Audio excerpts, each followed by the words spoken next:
right now, and pretty much throughout history, if a student doesn't learn something, we blame the student. We say you weren't paying attention, you weren't focused, you are slower than everyone else, you need to try harder. So the onus is on the student to understand. And in the meantime, most professors, I would say, are in a position where they are one of the last bastion of content creators. If we want to, use content creation kind of broadly, professors are one of the few content creators where their audience is chained to their desk and they can't leave. So no matter how good or bad you are of a professor, your students have to stay and listen. The whole education system is very stick driven. If you think about carrots and sticks, like sticks being punishments and carrots being rewards, it's usually stick driven and it's not carrot driven enough. Carrots meaning, how do we encourage students to want to pay attention? How do we make the material more engaging, more relevant, more timely so that students can see how this fits into their daily life? I'm Srini Rao, and this is the Unmistakable Creative Podcast, where you get a window into the stories and insights of the most innovative and creative minds who've started movements, built thriving businesses, written best-selling books, and created insanely interesting art. For more, check out our 500-episode archive at unmistakablecreative.com. Wes, welcome to the Unmistakable Creative. Thanks so much for taking the time to join us. Hey, Srini. Thanks. Really excited to be here. Yeah, it is my pleasure to have you here. So I was introduced to you by way of one of our former guests, Michelle Florendo, who told me that you had worked with Seth Godin on the Alt MBA. And then I had a chance to do some more digging. And then, when we spoke, I found out we both had Berkeley in common, which is, super cool. So I wanted to start asking you, what did your parents do for work? And how did that end up shaping and influencing the choices that you've made throughout your life and your career? My parents were both retired pretty early. So as a kid growing up, I didn't really see them going to work in the normal way that other kids saw their parents going to work. I was very lucky in that they were able to be full-time parents for my sister, my brother, and I. Before they retired, my dad was a land developer in real estate, and also had a grocery store, one of the first Asian grocery stores in Fremont, California. And he was also an insurance salesman. So a couple different things. And then my mom was a student at UC Davis studying computer science. And then she got pregnant with my brother. So she dropped out of college. And she had a couple odd jobs. She worked as a housekeeper for wealthy families in the Oakland Hills. She was a bank teller for a while. So lots of different things. But I think the path that I ended up taking and the values that they instilled in me were obviously hard work. I think that's a pretty basic one, I'll say, for people, who grew up with parents that were immigrants. But yeah, I think the thing that I really appreciated about my upbringing and my parents is that they were not tiger parents. I think a lot of people assume that they were, and I'm flattered because, that must mean they think I'm, I have my act together, and they assume that I had tiger parents. But my parents were never pressuring or strict about, needing to do this activity or this sport or, piano lessons or this or that. I tried a lot of things. My siblings and I tried a lot of things growing up, and we quit a lot of things. So at a certain point I was doing ballet, tap, jazz, gymnastics, horseback riding, oil painting, violin, piano, writing lessons, math, tutoring lessons, etc. And I was so grateful to have all of these chances to try these different things. And some of them I tried for like one lesson and realized it wasn't for me, like horseback riding. I think horses are terrifying, huge creatures in person. Like, I feel like you see ponies and, calendar. I had, a calendar of horses and these little horse figurines that I played with as a kid. And then I went to ride my first horse, and then you just realize that they're humongous. They're just huge. And same with violin. I took, I think, like 2 lessons and realized that this was not for me. And so having the chance to experiment a lot and quit a lot actually helped me realize that it's completely okay to quit things that you are not that excited about, or, not that committed to, or don't feel like it plays on your natural strengths. And of course, there is absolutely value in sticking through something and having persistence. But I feel like a lot of times we force ourselves to continue things, and this idea of suffering, for the greater good, that like suffering equals progress. And it's taken me a long time to apply that to my career and to realize that suffering does not necessarily equal goodness. Yeah. And in recent years, I've kind of gone back to, okay, back then I quit a lot of things, tried a lot of things, and it was great. In recent years, I've realized that I want to lean into my strengths. I want to do things that where the process and the journey of doing it brings me joy, not some, end outcome of, being the best at, this thing, playing Carnegie Hall 20 years later, or whatever that end goal might be. So yeah, I'm a big proponent of leaning into your strengths, choosing things that you actually like doing and don't consider a slog. And I love seeing friends who love practicing their instruments. They love practicing the cello or the violin, or they look forward to dance classes, or they look forward to horseback riding lessons, or they look forward to art classes. Like, that is amazing. Like, you should look forward to the thing that you do, whether it's a hobby or whether it's work. So I think actually one of my greatest strengths, which now that you asked this question makes me reflect onto the origins of it. I think one of my greatest strengths is picking battles that I can win and picking games that I feel like I have a shot at and would like playing, and not necessarily just persisting through something just because it feels like I should. Yeah, I appreciate that so much, because one of the things that I see in the online world, and this is something that I have said is the ultimate form of bullshit, where, you'll see some, prominent person say, oh, everybody should do this. Like, everybody should start a podcast. And it's like, well, no, there's nothing everybody should do. It's like, when parents said when we were kids, it's like, if all your friends were jumping off a bridge, would you?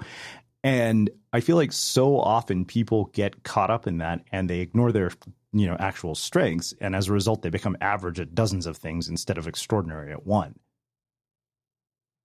Yeah, absolutely. I think one of it's weird because we celebrate persistence and grit and,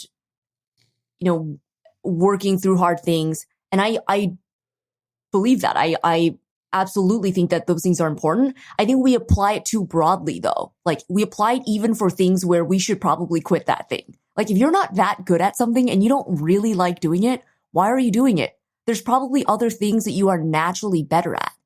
And when I was starting Maven last year, one of the things that I thought about was, if there is someone else on the street, like a random person on the street, if they worked super hard and applied a lot of effort, if that person could start this company and do what I'm about to do, then I shouldn't do this.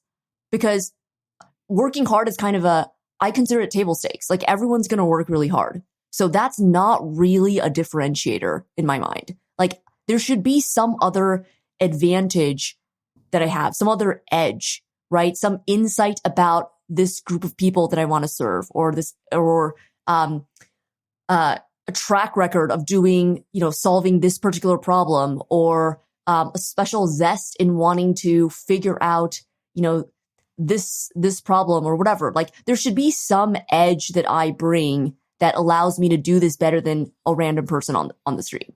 Yeah.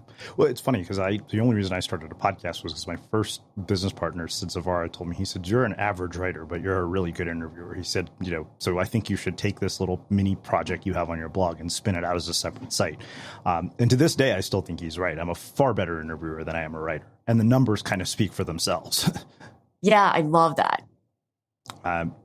Well, let's talk about this whole idea of your parents not being tiger parents, because that's so unusual for somebody of Asian descent. I mean, I'm an Indian immigrant, who went to Berkeley as well, and like I had the standard Indian kid sort of narrative of you want a good life, become a doctor, lawyer, engineer. And it doesn't sound like you had that experience.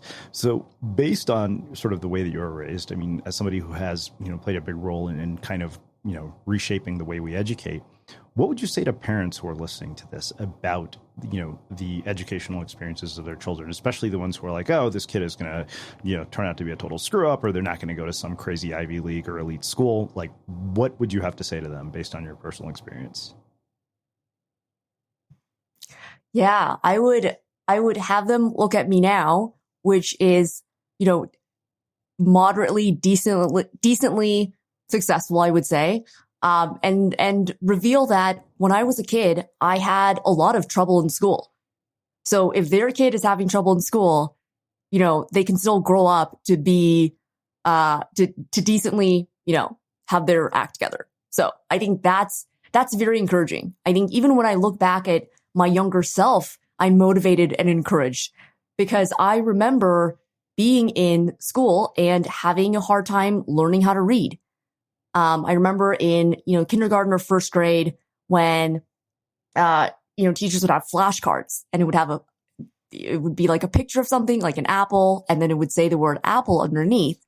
And they were trying to teach everyone to sound out the word, right? Like apple, right? And I wasn't really understanding. And I remember my teacher pulling me aside to do extra exercises with me one-on-one in the back of the room when everyone else was doing, other things. And, she had this flashcard and there was a picture of a hamburger. And she was like, okay, read this word. There was a word underneath. And I blurted out, hamburger. And I was so excited because I thought I had gotten it right. And she was like, no, like, read the word, sound it out. She started getting frustrated and the word was bun. So she wanted me to sound out bun. And that's just one example that I can think of. There's so many where, trying to learn how to read a clock, trying to count coins and add up coins and dollar bills, trying to understand shapes. That's just, very early on in elementary school, but later on, math, especially, algebra, geometry, etc., right? Like trigonometry. I really needed extra support. I needed extra tutoring to get these concepts that a lot of students, were able to understand more intuitively just from class time alone. So, so that's just, understanding what the teacher was putting down. And then on the other hand, there's a whole other bucket, which is standardized testing. I was terrible at standardized tests. So it wasn't like, oh, she was bad at the classroom stuff, but, good at testing. No, I was pretty bad at both. So with testing, I always felt like I kind of did decently well. I was like, okay, I think I got this. And the test results would come back, for like STAR testing in California and whatnot, SATs, SAT2s, terribly traumatic experiences. And the scores would always be, very, very mediocre. And I remember one time in school, this was in elementary school, the teacher called my parents in because my standardized testing scores were so bad. And they were like, what's going on here? Like, let's talk to Wes's parents. And, they gave an example of a reading comprehension paragraph. So you remember those, mm-hmm. that kind of thing, right? Where it's like you read this paragraph and there are 5 questions that show that you understood what was being said. So it was a story about a boy on a really hot day. The boy's walking home. The boy sees a cool lake. And then it was like, what does the boy do next? That was one of the questions. It was like A, B, C, D, E. And I think I chose like D, goes home. And the correct answer was something like B, jumps into the cool lake. So, so they were like, okay, let's see like what's going on at home. Like, why is Wes not understanding this?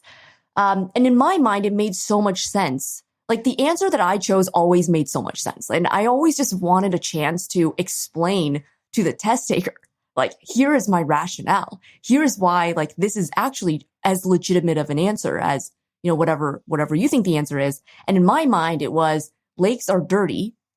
And my parents, when we were growing up, they're like, oh, like, let's swim in pools. I don't know if this is like a first generation immigrant thing, but they're like, oh, like lakes, like there's like rocks and leaves kind of floating on the surface, and it looks kind of murky, and who knows what's underneath there. Pools seem much cleaner.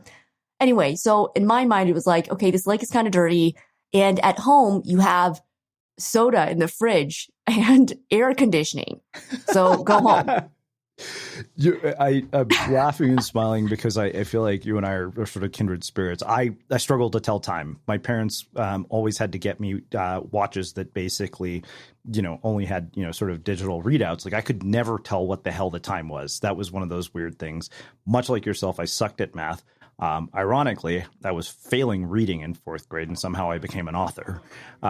And of course, Indian parents were like, amazing. Your kid doesn't. My parents were like, yeah, he doesn't have a learning disability, just shitty teachers. And of course, 20 years later, I get diagnosed with ADD. But I relate to the standardized tests because I probably took the SATs 3 times, which makes me wonder, how in the hell did you get into Berkeley if you were so bad at standardized tests?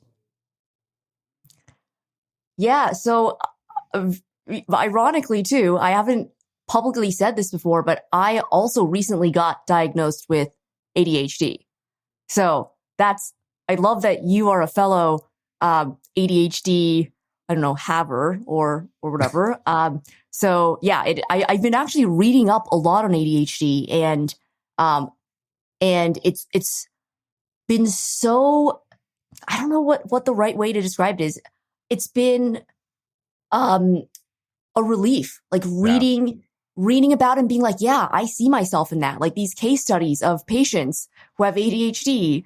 It's like, oh yeah, I see myself there. I see myself there. Not so much there, but that trait expresses itself a little bit differently in me. And, it's really amazing to understand, more of how our own brains work just in general. So, I feel like that it's kind of, it's added a different layer to how I view myself, how I, process and think about laying out my day and whatnot. But anyway, we can get into that later. So yeah. So how did I get into Berkeley with terrible standardized test scores? Yes, I have wondered the same thing myself. And not only that, my friend, I also had to apply, at the end of sophomore year at Berkeley, to do my last 2 years as a Haas School of Business undergrad business major. As you know, we've talked about this a little bit before. Which I did not manage to accomplish. Like I, failed. So no, like I'm just as shocked. And you had to have a good application that showed, your leadership skills, but also your grades for different prereqs. So, micro econ, macro econ, intro to accounting, finance, and yeah, so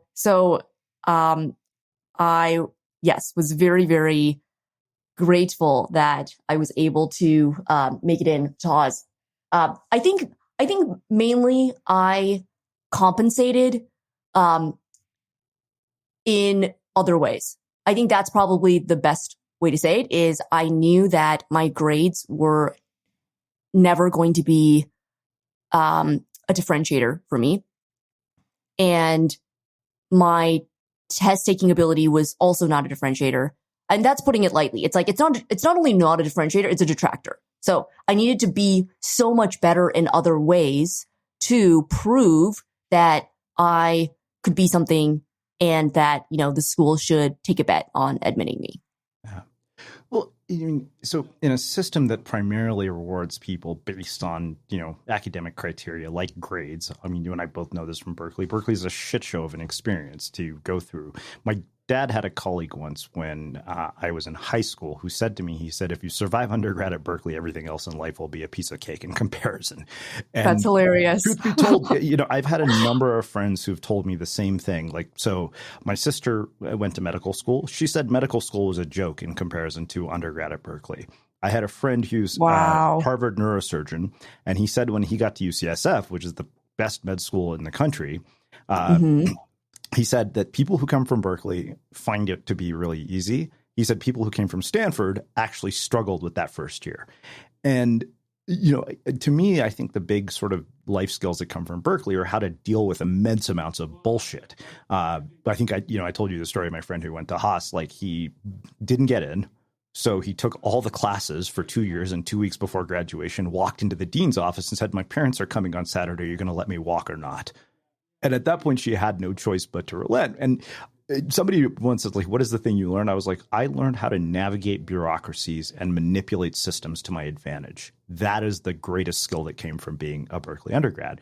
And it's funny because my grades were definitely a detractor like yours. Like, you've probably seen this, right? When you go into those investment banking interviews or a Google interview, they'll ask you one of those damn brain teasers. And if your brain doesn't work like that, you're just like, oh what God, the hell? those, so this Jesus. is my favorite one, right? The how many golf balls fit in a 747? And now I would say, you know what? Unless Richard Branson and I are going to do a bunch of ecstasy together, why the fuck would I need to know that? Like, I can't imagine any scenario in which that will be useful. So in a system where I'm slow clapping over here for you right now. Yes. Yes.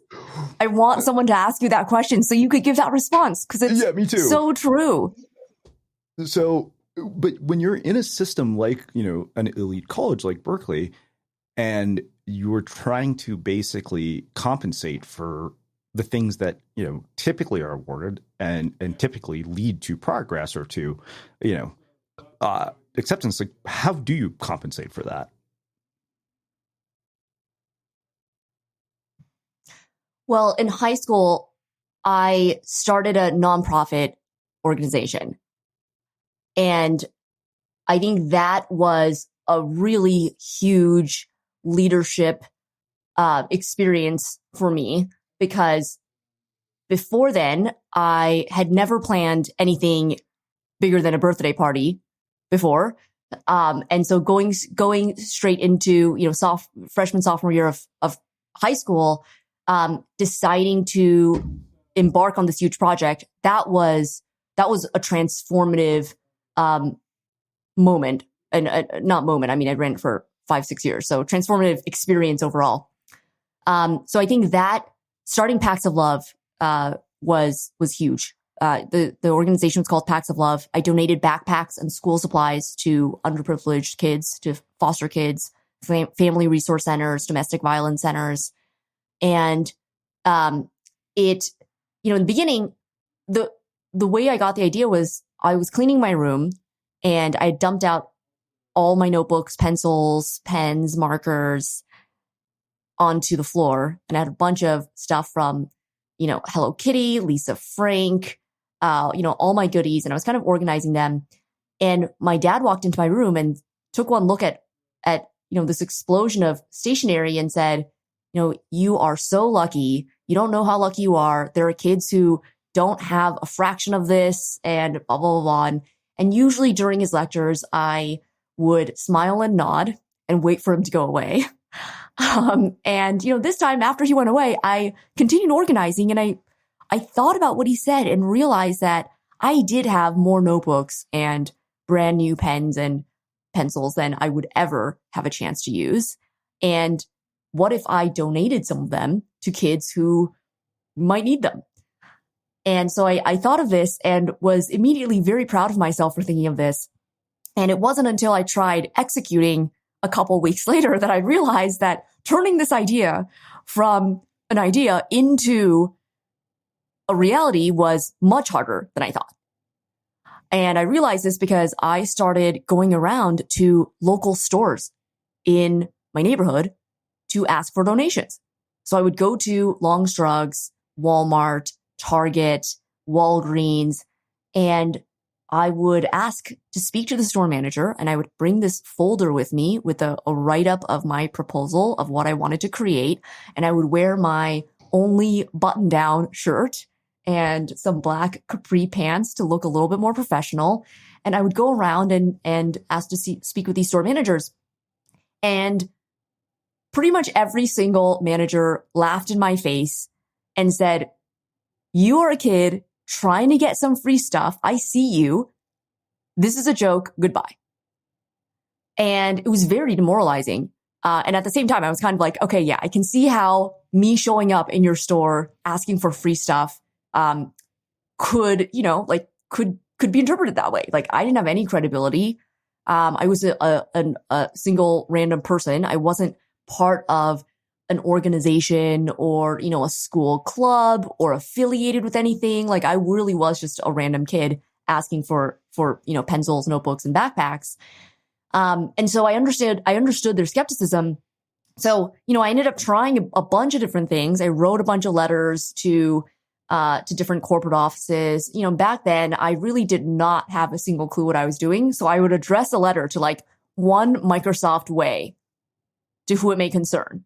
And like, the Microsoft campus is like a mini city with multiple departments, thousands of people. I wrote it to like the lobby or something. Like, who knows where that letter goes? Probably directly into the trash can. Anyway, I sent out hundreds of letters. I also wrote to backpack companies, backpack brands like JanSport, Eastpak, to try to get donations, to Pentel, and a bunch of other stationery companies, Staples. And anyway, none of it worked. So kept getting rejected. It was all great because I learned, okay, this is hard, and I should keep trying. And so, okay, like I now know what doesn't work. Anyway, that first year that I was doing Packs of Love, I ended up needing to use my own money to buy backpacks and school supplies to donate to a shelter that I had already promised I was going to get them 50 backpacks. And I felt so bad about it that I was like, okay, I'm just gonna buy this and keep trying. The one thing that I did do that was pretty clever was after I donated those initial 50 backpacks, I called the local newspaper and I told them, hey, here's what I'm doing. Here's the donation that I just made. I'm trying to build this charity. And if you think this is something that could be interesting to share with the community, let me know. And a reporter replied and was like, yeah, like this is super cool. You're 15, 16-year-old trying to do this. Like this is kind of random and kind of neat. So yeah, I'll cover it. And I ended up getting on the front page of the local newspaper. And this was a huge win and probably the first win out of, months of effort. So I bought 50 copies of the newspaper and I then went around to all of the same stores who rejected me and mailed this newspaper clipping to all the companies that replied saying, sorry, we're not able to donate. And the same places that rejected me all of a sudden were interested. Now I had a little bit of credibility. And I also dangled the possibility of, hey, if you donate, I'll mention it to the reporter the next time that I'm interviewed that, the store manager at Walgreens in this local store was able to donate. And, and that'll make you look good. It'll make you seem like part of the community, giving back. And I basically did this cycle and worked up the ladder over the next 5-6 years until I was getting boxes of backpacks shipped to my house and talking to district managers who managed dozens of stores statewide to offer donations and was negotiating these deals every summer in preparation for the fall donation time. And got other students at my high school involved and expanded into donating more and more backpacks every year. And this ended up being one of the most formative periods of my life. And it showed me that I could make change happen. It showed me that I could take an idea from being an idea and turning it into something that was real, something that other people understood and change something in the physical world, right? But not just in my own head with an idea, but something actually in the physical world that I could build something. And it also taught me the importance of marketing. I didn't really know what marketing was until this time. until I realized that the way that I tell my story, the way that I position this charity, the way that I describe the impact, the way that I align incentives with the people that I am trying to get donations from, the way that I celebrate the behavior that I want to see. All of this, I realized, was marketing.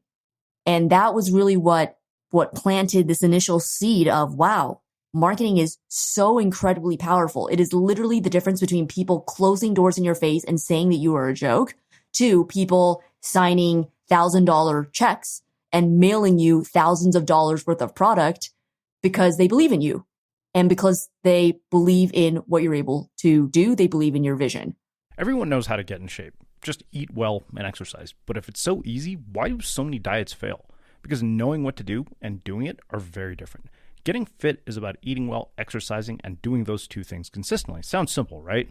But consistency is incredibly hard when you're relying on willpower. Most people force themselves to eat a certain way until they can't do it anymore. My Body Tutor eliminates the need for willpower with practical, sustainable behaviors that change your mindset, psychology, and habits. And the best part is their daily, highly personal accountability. Without accountability, it's too easy to make and break promises to yourself. But at My Body Tutor, you work with your coach each and every day until you reach your goal. Try them for a month to see how effective daily accountability is. And you'll be protected by the 30-day, 100% money-back guarantee. So it's a win-win situation no matter what. What are you waiting for? Visit mybodytutor.com today. Wow. Okay. Amazing. So let's shift gears a little bit. How do you go from Berkeley to working with Seth? And talk to me about the experience of working with Seth, because I've had probably half a dozen people here who've all basically said it's completely insane. It pushes you to your limits. And what he proposes often sounds impossible. Yeah, that's very, very accurate. Now I know that you actually talk to people who worked with Seth. Because before I was kind of like, okay, like, you know, some people will meet Seth. You know, they'll come by our office in Hastings-on-Hudson and sit with him for an hour and talk to him and be like, oh, I worked with Seth on this and this.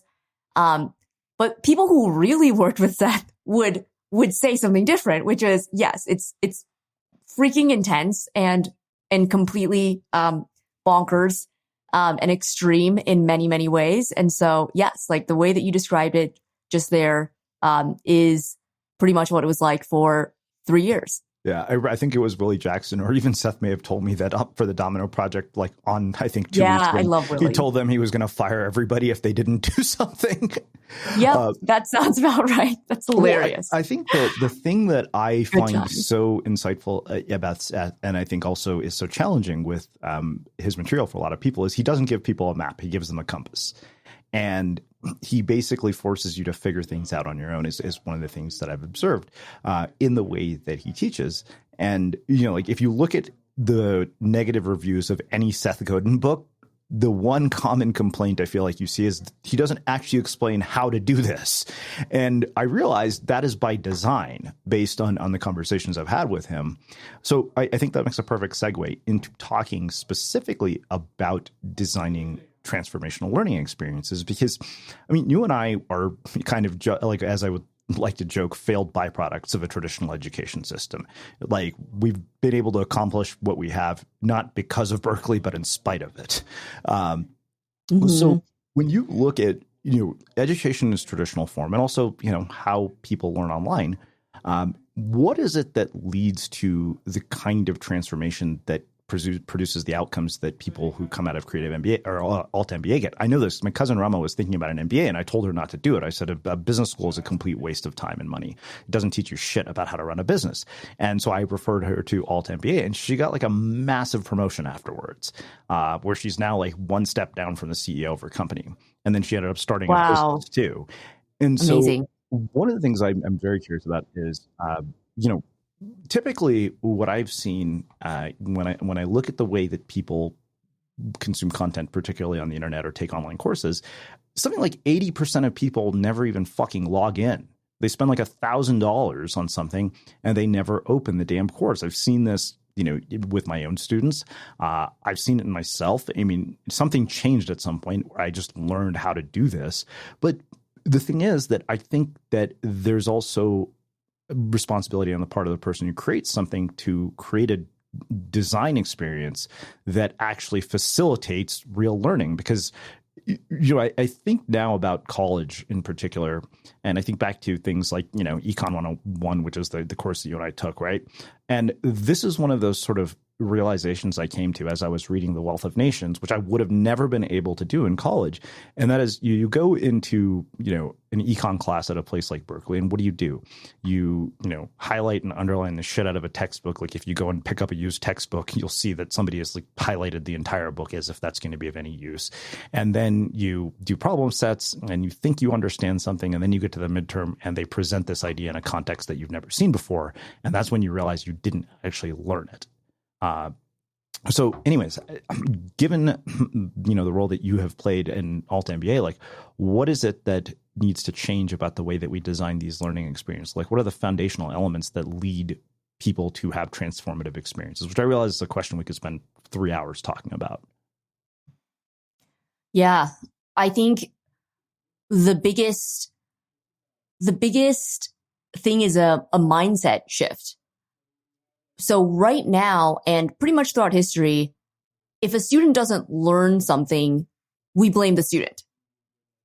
We say you weren't paying attention, you weren't focused, you are slower than everyone else, you need to try harder. So the onus is on the student to understand. And in the meantime, most professors, I would say, are in a position where they are one of the last bastion of content creators. If we want to, use content creation kind of broadly, professors are one of the few content creators where their audience is chained to their desk and they can't leave.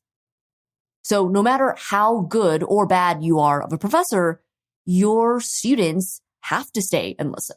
They have to attend your lectures. They have to attend the discussion sections. And the whole education system is very stick driven. If you think about carrots and sticks, like sticks being punishments and carrots being rewards, it's usually stick driven. It's saying, you won't be able to pass this course, so you won't get the credits. You'll have a dark smudge on your report card or on your GPA, or you won't be able to graduate with this major. And that'll be looked down upon if you ever apply to grad school, or, future employers won't like that. So it's very, very stick driven, and it's not carrot driven enough. Carrots meaning, how do we encourage students to want to pay attention? How do we make the material more engaging, more relevant, more timely, so that students can see how this fits into their daily life, or how it shapes them to become a more critical thinker on a more macro level? So I think this mindset shift, this philosophical shift of instructors embracing that they are responsible for their students' transformation, and embracing that in today's day and age, you have to be 50% instructor, 50% entertainer.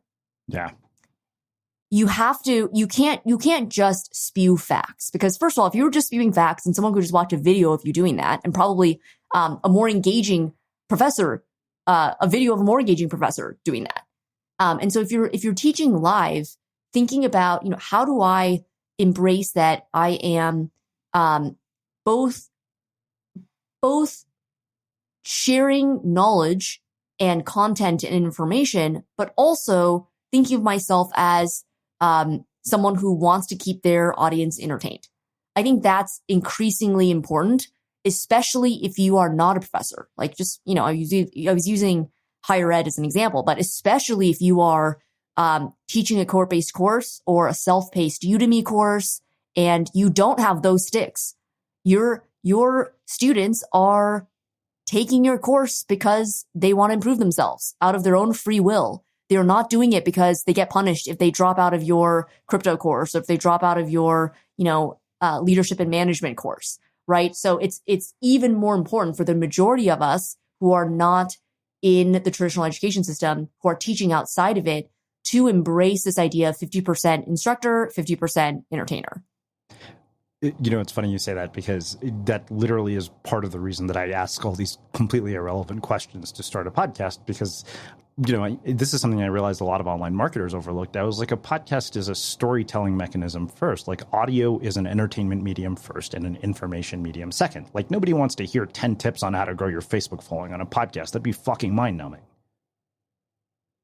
Yeah, exactly. I love it. Yeah, I mean, those are my three pillars: is entertainment, education, and inspiration. Like, those are, people always like, is there a criteria for how you choose? Is like, if we can accomplish those three goals, that's a perfect guest.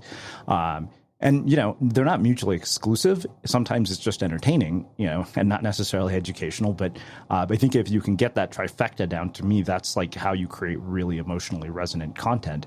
So one thing that always struck me about the concept of alt MBA was that there are no homework assignments, there's no lessons, there are no lectures, which is so different than anything out there. And I remember one of our copywriters said, you know what, if we're going to teach this writing course, let's do it differently. He said, instead of having you come and have people watch you present slides to them, make them watch all the lecture material before they come there and just use the hour that you have with them for discussion. That ended up being invaluable, and it was a hell of a lot more fun for me.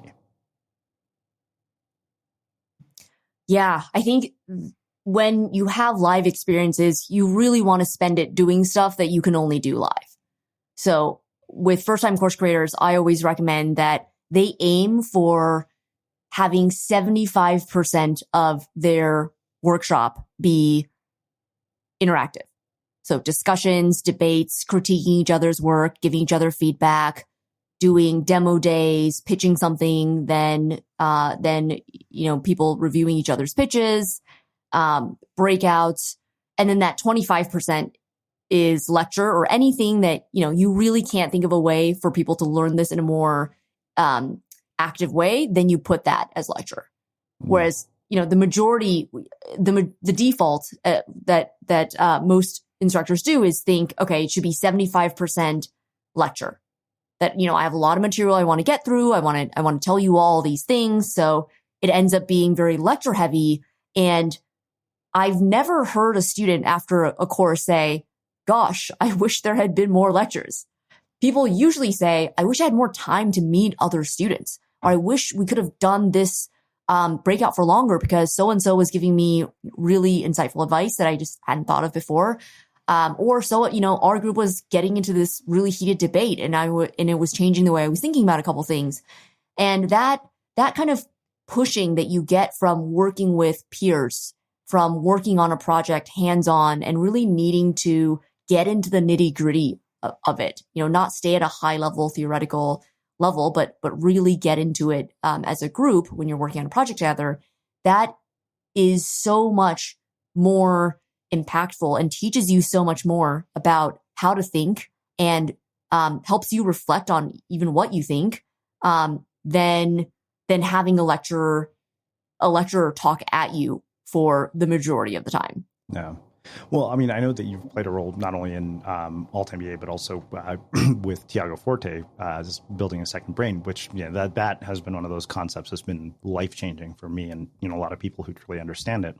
So it's funny because you're kind of making me think about the course that I created recently. I have a course on Mem, the note-taking app, and people are in it. But what's funny is the best parts of that course are when I interact with Mem's Slack channel and the people who are there, some of who are, students, some of them are employees of Mem. It's not necessarily like, lecture, and it's kind of making me rethink the design of the course just talking to you. But so starting with this idea of, 75% live and, 25% lecture, let's just say we're starting from the ground up with something, or even using Tiago as an example.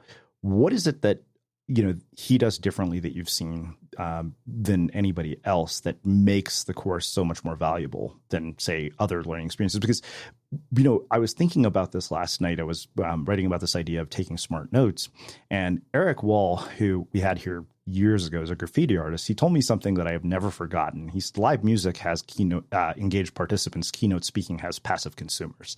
There's room to be explored in how you bridge the gap. And that had a huge impact on everything I did, from the way that I planned events to now thinking about it, even in the context of how you take notes and how you create an online course. I'm realizing that really is, a huge differentiator. Yeah. If you look at evergreen self-paced courses, on-demand courses, they're basically a series of videos. And that is a passive content consumption activity. That's pure passive content consumption. Whereas if you look at a cohort-based course or anything with a live component, it's much more interactive. That's why your students are picking a cohort-based experience over a static async experience, is because they want that community. They want that interaction. They want to talk about ideas and have other real humans listening and reflecting back. And they want to hear other real humans' ideas on this topic.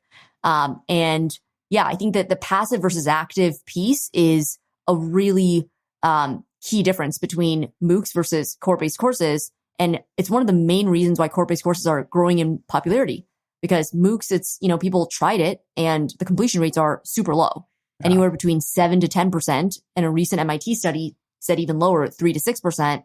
So I think a lot of us have had that experience where we tried doing something on our own. Like if it could work, it would be pretty great. Like if I could get myself to watch a bunch of these videos to learn a thing, and motivate myself and keep myself accountable, I totally would. But it's the fact that that's hard and I can't do that. I've attempted it and I couldn't. And instead, committing to a course where there is a start and end date, like that, even that immediately creates a sense of urgency and creates a sense of focus of, all right, well, this course is 2 weeks. Once this 2 weeks is over, can't turn back time, can't get my money back. Like I should focus during these 2 weeks. Even that alone helps me prioritize learning this thing, long enough for me to actually stick around and learn it. I think that accountability piece is something that I think all of us need when we're learning something new. And when things get hard, it's just so easy to give up if no one's watching. But if you've already committed to doing a course and you know that your fellow students are going to be disappointed if you just dropped out, that's often enough to keep you going. Mm-hmm. Wow. Yeah, I mean, I love the idea. You're making me think I could condense a 6-week course into 2 weeks and still deliver the same value. Yeah, I think with cohort-based courses, the exciting thing is that there are so many different ways that you can lay out a course. And the experimentation is part of it's a feature of cohort-based courses. So with a MOOC, for example, you put a lot of effort into recording everything, scripting everything, polishing it, editing it. And then once it's done, it's kind of there and it's hard to go back and change certain things. But when you are live, the live modality lends itself to experimentation. It lends itself to going with what your particular group of students in this particular cohort is interested in. Yeah. And it might be that you went in with you go in with a hypothesis that, this part I can kind of go over quickly because people get it or they're not going to be that interested. And then when you're actually sharing it, it turns out that your students are very interested in this topic and they want to spend the rest of the workshop on the topic. So you have that option when you're doing something live to cater that material to your audience. And I think also with what you said with doing a 6-week course in 2 weeks potentially, yeah, absolutely. I think the way that Maven teaches course building is very modular. So I see different modular components and parts of a course. And then once you have these components, if your course is 6 weeks, if you wanted to create a condensed version of that, you don't have to start from scratch. It's not like you burn everything from your 6-week course and then start from scratch with the 2-week course. You can reuse a lot of stuff from your 6-week course and you put it in a different container where the constraint is now a shorter length of time, let's say 2 weeks. And then you think about, all right, how do I rearrange these different components to make it something that is shorter? Or you can go the other way. You can make it longer. Let's say you wanted to do an extended version, a 12-week course. You can also rearrange these different components to stretch certain things out, condense other things. So I love approaching approaching courses and, projects and products in general with this modular mindset where you have that flexibility to change up certain constraints, but still reuse a lot of the great stuff that you already created for your course. Yeah. So, it's funny. One thing that I wonder is what is it going to take to make this a more predominant narrative in traditional education? Because I remember talking to Salim Ismail here. We were talking about Singularity University.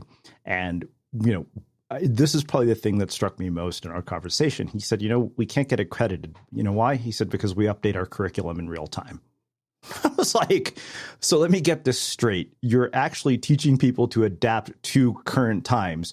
And for that reason, you can't get accredited. And he said, yeah, accreditation is a giant mess that prevents, like this kind of stuff from actually becoming more predominant in traditional education.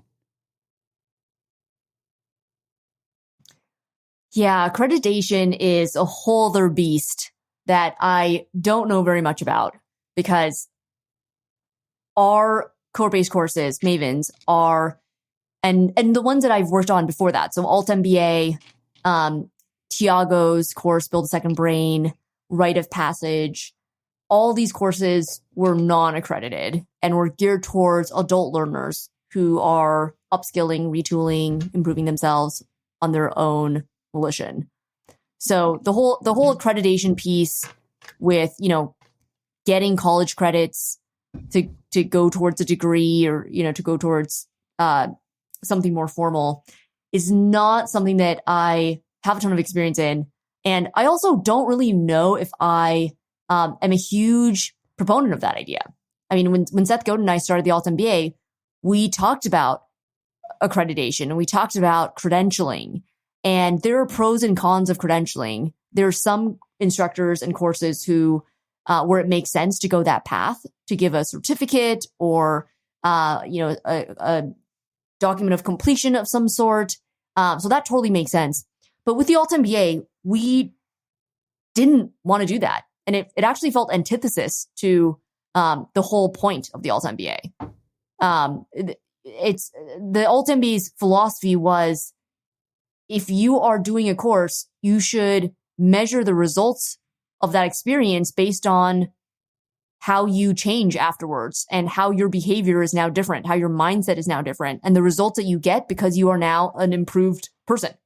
It's kind of like if you take a sales course, is the certificate that you took this sales course the important part, or the fact that you can now close sales in half the time Yeah. and you have, you're way more confident going into pitches, like, right? So, I think it's really the latter. Yeah, so totally. I see both sides of that piece. And I think more and more professionals are seeing that they don't need to go in the traditional education system and get accredited, et cetera, to or get a certificate to see the result and value that they want to see from taking a course. They can measure the worth of that course differently.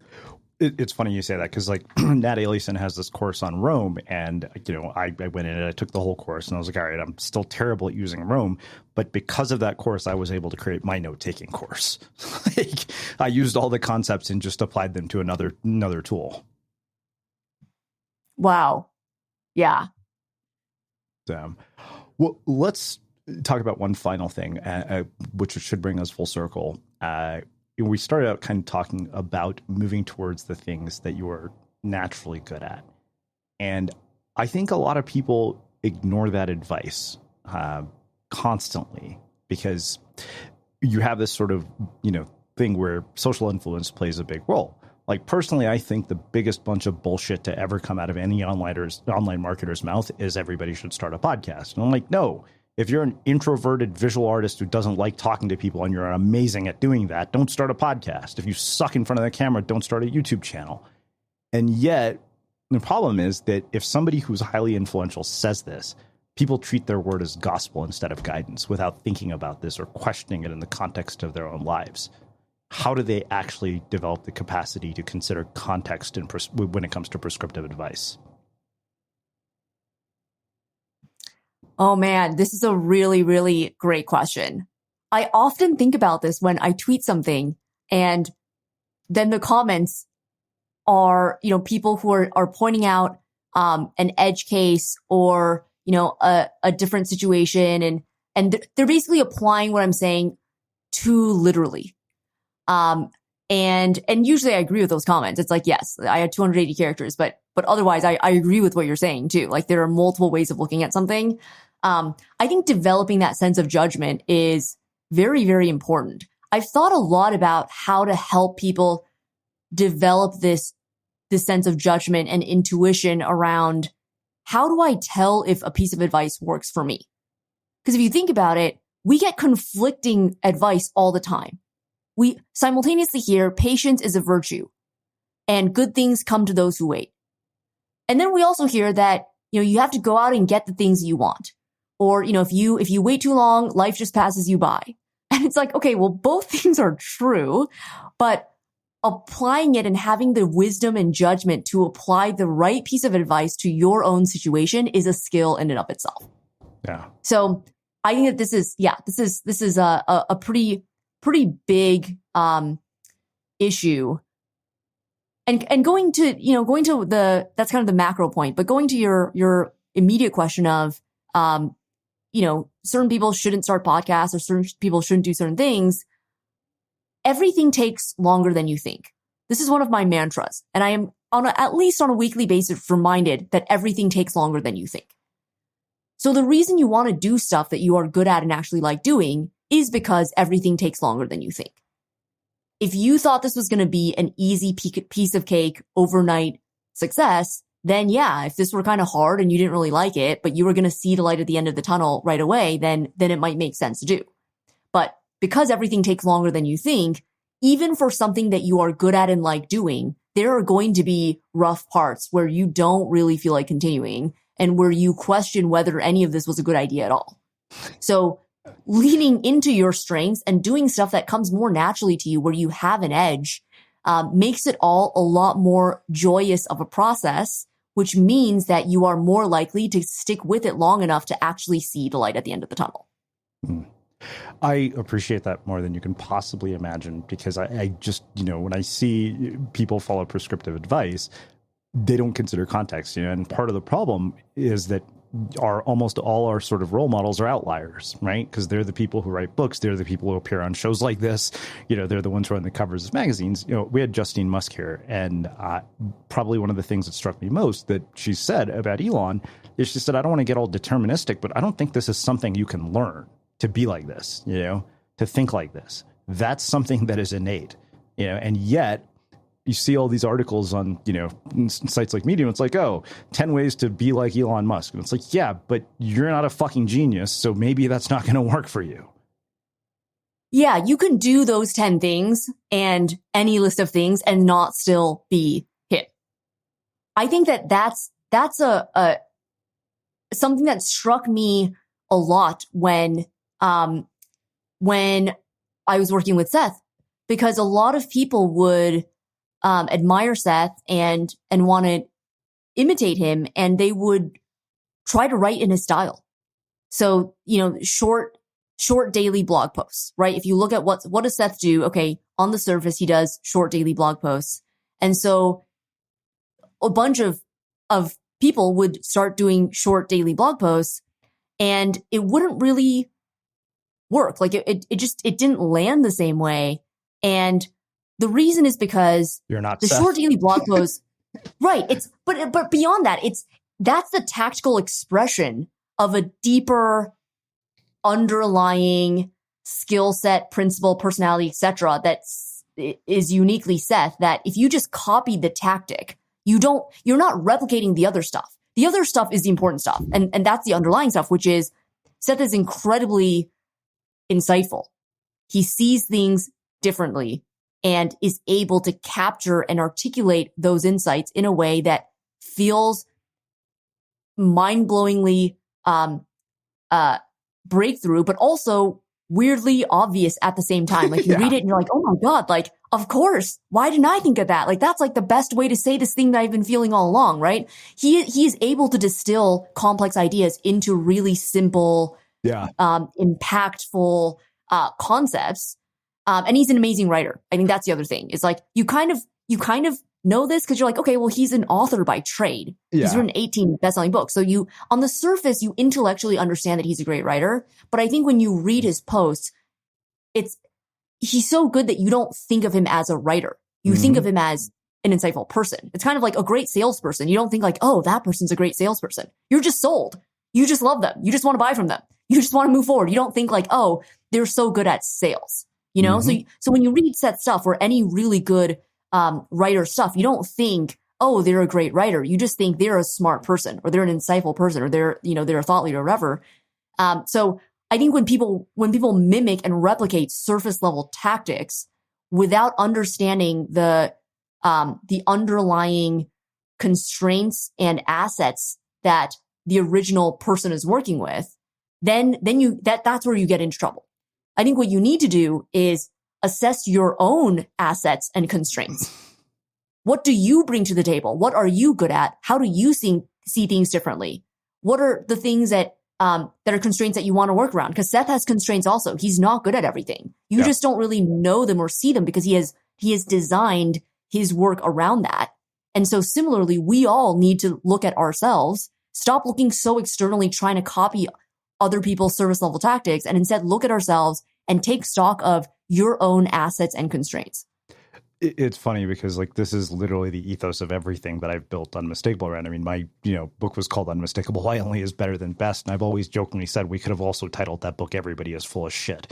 Penguin probably wouldn't have published it, but that's effectively what I said. I was like, I just said it in a really polite way. Because, you point out mimicry, and that was, what I saw over and over again, right? To this day, and I still see it, I had a friend send me about 13 potential podcast guests. And I remember, and I probably shared this in show before, I put up all of their websites, in one browser, all tabs, and I looked at all 13 of them, and I emailed her back, and I said, I don't want any of these people because I don't know what the hell any of them do, and it sounds like they all do the same thing. And I saw this. I saw this in particular with certain groups, Marie Forleo's B School being one of them, where people basically, try to copy her style, her business, and then they wonder why they're not getting the same results. And it's like, go, take a deeper dive. And to your point, like they ignore context. Yeah, great example. Wow. Well, I feel like I could talk to you all day about this because clearly you and I are on the same page about a lot of this. This seems like a really deep rabbit hole. So I want to finish with my final question, which is how we finish all of our interviews with the Unmistakable Creative. What do you think it is that makes somebody or something unmistakable? Ooh, what makes someone unmistakable? I think their ability to turn bugs into features. I think all of us are dealt a certain hand and have certain personality traits a lot of times that we wish were different. I, for example, spent many years wishing I were less introverted and lamenting about how that, wasn't beneficial in the workplace, wasn't seen as a positive thing necessarily as a leader. And it was really only when I embraced the idea of turning bugs into features that I thought about how a lot of the reasons I've been successful is because of my more reflective nature, my self-awareness, my instinct to think about something, and want to process it instead of just, blurting something out. And, this applies to products too. I think a lot of times we have a product and we think, oh, I wish this were different, or I wish this were better, or, it didn't have this, or, this product is too complicated, or this product is too simple. But if you turn a bug into a feature, there are people who are looking for a solution that is very simple. There are people also looking for a solution that is more complex, more robust, more customizable. So, I see this as something that I apply, to myself as a person, but also to any product that I'm, responsible for selling for marketing. And this idea of turning a bug into a feature, I think is something that can really take every leader to the next level. Amazing. Well, I can't thank you enough for taking the time to join us and share your insights and wisdom with our listeners. Where can people find out more about you, your work, and everything that you're up to? I have a website at weskao.com and a newsletter that I send out every once in a while.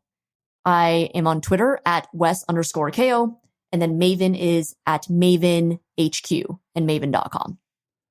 Amazing. And for everybody listening, we will wrap the show with that. Thank you for listening to this episode of the Unmistakable Creative Podcast. While you were listening, were there any moments you found fascinating, inspiring, instructive, maybe even heartwarming? Can you think of anyone, a friend or a family member who would appreciate this moment?